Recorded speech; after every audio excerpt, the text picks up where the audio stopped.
Welcome to our comprehensive guide on how to view the games lists your friends play on Facebook. Let's walk through the steps together. To get started, open the Facebook app on your Android device. Next, locate and tap on the three lines at the top right corner of the screen. From there, select the gaming option.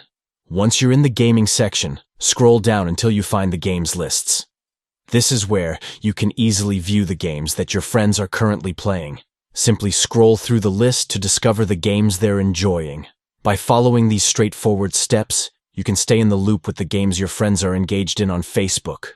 It's a fantastic way to connect with your friends over shared interests and explore new gaming experiences together.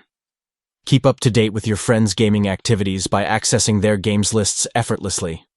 Enhance your Facebook experience and immerse yourself in the world of social gaming with just a few simple taps on your device. That concludes our guide on viewing the games lists your friends play on Facebook.